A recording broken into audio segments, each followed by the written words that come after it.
வணக்கம் நண்பர்களே, நான் உங்கள் பாசமிகு பத்திரிகையாளர் தேவமணி. முதல்ல ஒரு மன்னிப்பு கேட்டுக்கிறேன். விஸ்வரூபம் படத்தை பற்றி ஒரு அந்த பேசும்போது அதனுடைய தயாரிப்பாளர் நம்ம ஆஸ்கார் ஃபிலிம்ஸ் அவர் பேரை சொல்லிட்டேன் அப்படிங்கிற ஒரு இது தவறு இருந்தது. உண்மையில் தவறு தான் அது.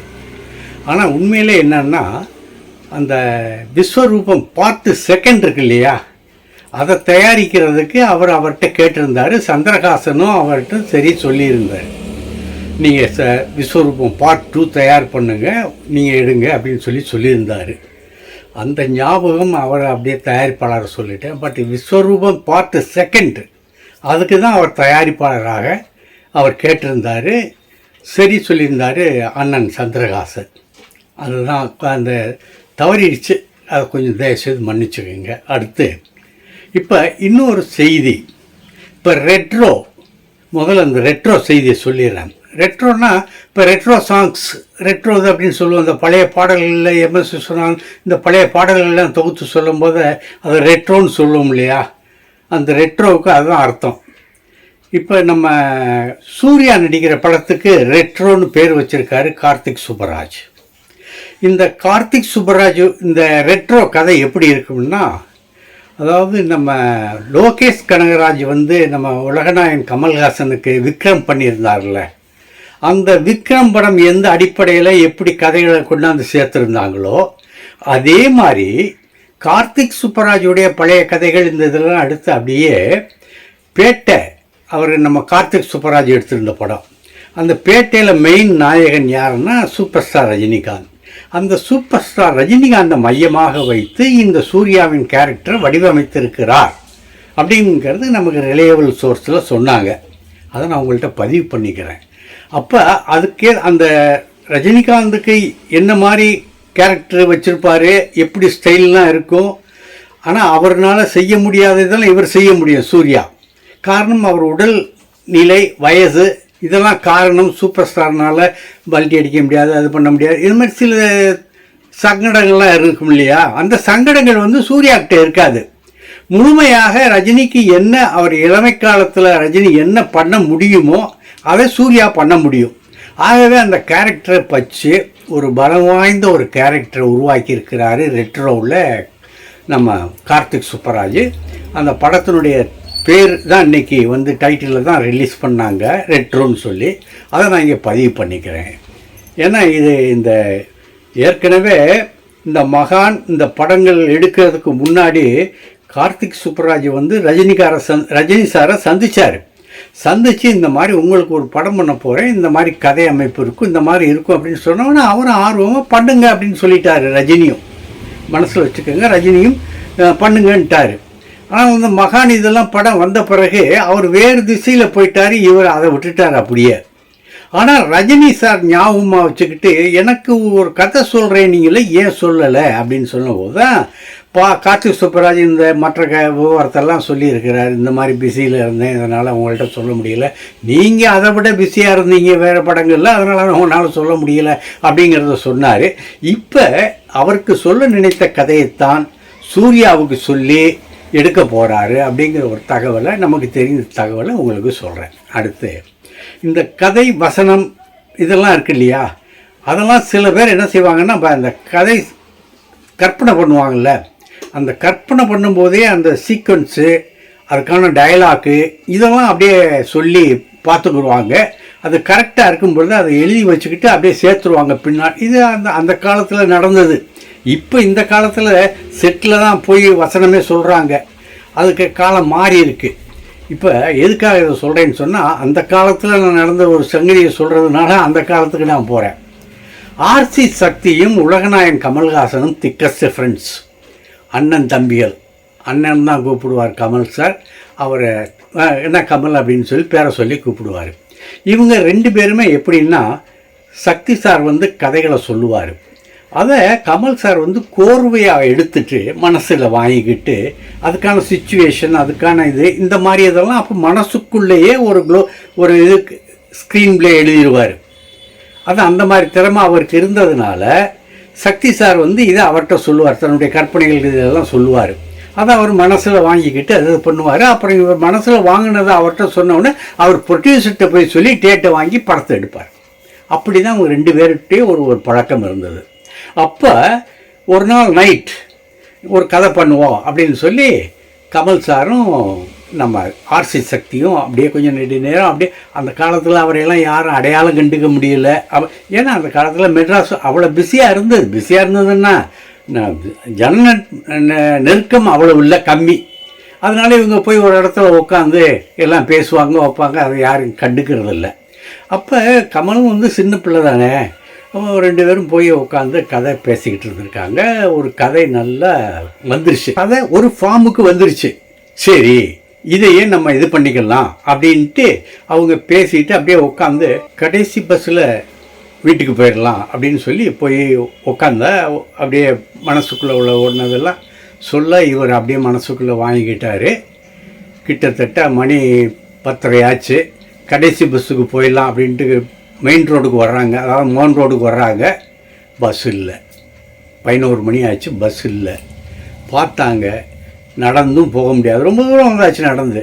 அப்போ என்ன செஞ்சாங்க, ஒரு டீ கடை வாசலில் 2 பேருமே உட்காந்துட்டாங்க. உட்காந்து பேசுகிறாங்க. அதாவது எந்த இடத்துல கதையை விட்டாங்களோ அதை மறுபடியும் புதுசாக வேறு ஒரு விதமாக ஸ்டைலில் அப்படி சொல்லி பார்த்து அதை ஒரு இது கரெக்டாக இது பண்ணி வர்றாங்க. கிட்டத்தட்ட மணி 5 மணி ஆச்சு. பளன்னு விடிஞ்சிருச்சு. ஆஹா விடிஞ்சிருச்சு, நீ எந்திரிச்சு போயிடும்னு சொல்லி 5 மணிக்கு எந்திரிச்சாங்க. மறுபடியும் அந்த இடத்துலேருந்து பஸ்ஸு வந்தது. பஸ்ஸை பிடிச்சி வீட்டுக்கு போனாங்க. அந்த கதை தான் உணர்ச்சிகள். அது வந்து அப்புறம் அவர் ஆர்சி சக்தி அவர் பல ப்ரொடியூசரை பார்த்து இது பண்ணாங்கிறதால அது ஒரு தனி கதை. ஆக எப்படி ஒரு கலைஞனுக்கு ஒரு கதை எப்படி ஃபார்ம் ஆகுது, எப்படி கற்பனை பண்ணுறாங்க, அந்த உணர்ச்சிகள் கதை உங்களுக்கு தெரியும் இல்லையா? ரொம்ப அற்புதமான கதை. கமல் சாருக்கு வந்து அது ரொம்ப நடிப்பதில் வந்து அவருக்கு ஸ்கோப் இருந்து நிறைய ஸ்கோப் இருந்த படம் அது. அது இப்போ பெரிய இதாக இருந்தது. அந்த கதையும் நல்லா படமும் எடுத்தாங்க, நல்லபடியாக இருந்தது. சரி, அடுத்து இப்போ திரிசாவை பற்றி ஒரு சங்கதி. இன்றைக்கி காலம்புரை, இன்றைக்கி கிறிஸ்மஸ் இல்லையா? கிறிஸ்மஸும் கூட மக்கள்தெல்லாம் எம்ஜிஆரோடைய நினைவு நாளும் கூட. இன்றைக்கி என்னன்னா திடீர்னு அவங்களுடைய ட்விட்டர் இதில் வந்து என்னுடைய மகன் இறந்து விட்டான் அப்படின்னு சொல்லி ஒரு நாய் படத்தை போட்டு திரிசா இரங்கல் தெரிவிச்சிருந்தாங்க. அந்த நாய் கிட்டத்தட்ட அவங்க வீட்டில் வந்து 8 வருஷங்கள் வரைக்கும் அந்த வாழ்ந்திருக்கும் போல இருக்குது, உயிரோடு இருந்திருக்கும் போல இருக்குது, உயிரோடு இருந்திருக்கு. அதை பிள்ளை மாதிரி வளர்த்தாங்களாம். என்னுடைய மகன் போயிட்டான், என்னால் தாங்க முடியல, என் குடும்பமே இந்த மாதிரி தவிச்சு போச்சு அப்படின்னு போட்டு அதை புதைச்ச இடத்த படம் எடுத்து அதில் மாலையெல்லாம் போட்டு அந்த நாயினுடைய படத்தையும் வச்சு அதுக்கு பக்கத்தில் ஒரு கல்லில் ஒரு மேனுமெண்ட் மாதிரி அதை வச்சு இது பண்ணி வச்சு ஒரு படம்லாம் போட்டிருக்காங்க. அவங்களுக்கு நாய் மேலே ரொம்ப அளவற்ற பாசங்கிறத போன பதிப்பிலே சொல்லியிருந்தாங்க. விஜய் சாருக்கு ஒரு மறைமுகமாக ஒரு செய்தி சொல்லியிருந்தாங்க. நாம் மனிதர்களுக்கு கண்டு பயப்பட வேண்டியதில்லை, நாய்கள் கவலைப்பட்டால் தான் நம்ம பயப்படணும், நாய்களுக்கு நம்ம வேறுபட்டு தெரிஞ்சால் தான் கவலைப்படணும் அப்படிங்கிற மாதிரி ஒரு போட்டிருந்தாங்க. அது என்ன கருத்தில் போட்டிருந்தாங்க, ஏது கருத்தில் போட்டிருந்தாங்கன்னு தெரியல. அப்படி போட்ட சில நாட்களில் அடுத்து அவருடைய செல்ல நாய் இறந்து போச்சு. நம்மளும் நம்முடைய அனுதாபத்தை தெரிவித்துக் கொள்வோம். நாய்கள் செத்தா இந்த மாதிரியெல்லாம் அனுதாபம் தெரிவிக்கிறதுக்கு நிறைய பேர் இருக்காங்க. இப்போ நாயின்னு சொன்னோடனே நாயை வச்சே ஒரு படம் வந்திருக்கு, அலங்குன்னு ஒரு படம் வந்திருக்கு. அந்த அலங்கில் ஒரு நாய் கடிச்சிரும். அந்த நாய் கடித்தோடனே அவன் பெரிய, இப்போ நம்ம ரப்பர் தோட்டம் முதலாளின்னு வச்சுக்கோங்க, ரப்பர் தோட்டம் முதலாளியோட பிள்ளை. அதனால் ஒன்றும் பாதகம், அந்த நாய் கடித்ததுனால ஒன்றும் இப்போ ஆபத்து இல்லைன்னு டாக்டர் சொல்லிடுறாரு. இருந்தாலும் என்ன சொல்கிறாரு, இந்த நாயினுடைய வாசம், நாயினுடைய குறைச்சல் இதெல்லாம் கேட்காம இந்த குழந்தைய பார்த்துக்கிறணும், நல்லா ஊசி போட்டால் அதுக்கு எந்த ரேபிஸ் பாதிப்பே இல்லை அப்படின்னு சொல்லி தான் அனுப்புகிறாரு. இதுக்காக அவர் என்ன செய்வார்னா, இந்த ஊரில் உள்ள நாய்களை பூரா கொண்டுடுங்கடான்றார். அவங்க அந்த வேலைக்காரங்க பூரா ஊரில் உள்ள நாயெல்லாம் தேடி பிடிச்சி கொண்டு ஒரு பெரிய இது பண்ணிடுவாங்க. நீங்கள் அந்த படத்தை எடுத்தது யாருன்னு சொன்னால் நம்ம அன்புமணி ராமதாஸுடைய மக சங்கமித்ரா தான் அந்த படத்தை எடுத்திருக்கு. இந்த படம் எப்படி இருக்குங்கிறத நம்ம அடுத்த விமர்சனத்தில் நம்ம பார்க்கலாம். அந்த நாயை பற்றி சொன்னதுனால இப்போ இந்த இதை சேர்த்து சொல்ல வேண்டியதாக இருந்துடுச்சு. அடுத்து இன்னொரு செய்தி என்ன, இந்தியன் 3 அந்த படத்தை பற்றி சொல்லி ஆகணும்ல. அவர் சங்கர் சார் இது தியேட்டருக்கு தான் வரும்னு சொல்லி ஒரு உறுதி கொடுத்துட்டாரு. இதில் எல்லாருமே சில பேர் சொல்லியிருந்தாங்க இது தியேட்டருக்கு வராது, இது ஓடிடிக்கு தான் போகுதுன்னு சில பேர் அழுத்தமாக சொல்லியிருந்தாங்க. அதுக்கு காரணம் இருந்தது, காரணம் இல்லாமல் இல்லை. ஏன்னா லைக்கா மீண்டும் மறுபடியும் நாங்கள் செலவு பண்ணி இதை எடுக்கணுமா அப்படிங்கிற ஒரு டவுட்டுக்கு வந்துட்டாங்க அவங்க.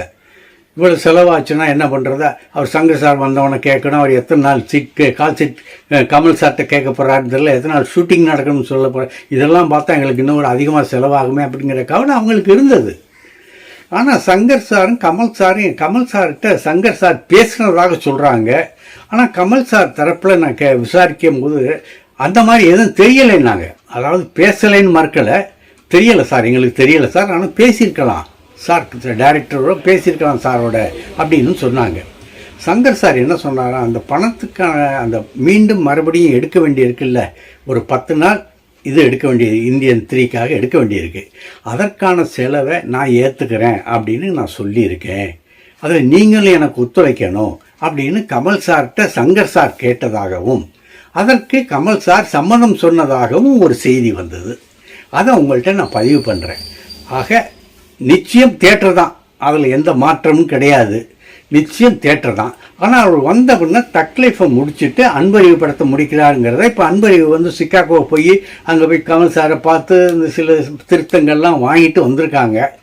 ஆகையினால அந்த வந்தவொன்னே அந்த முயற்சியும் இருக்குது. ஆக ரொம்ப மும்முரமான ஒரு இதில் தான் இருக்கிறாரு, விடைவிடாமல் ஒர்க் பண்ண போகிறாரு உலகநாயகன் கமல் சாருங்கிற தகவலை சொல்லிவிட்டு நன்றி, நாளை சந்திக்கின்றேன். வணக்கம். இந்த வீடியோ உங்களுக்கு பிடிச்சிருந்தா லைக் பண்ணுங்கள், கமெண்ட் பண்ணுங்கள், ஷேர் பண்ணுங்கள், சப்ஸ்கிரைப் பண்ணுங்கள்.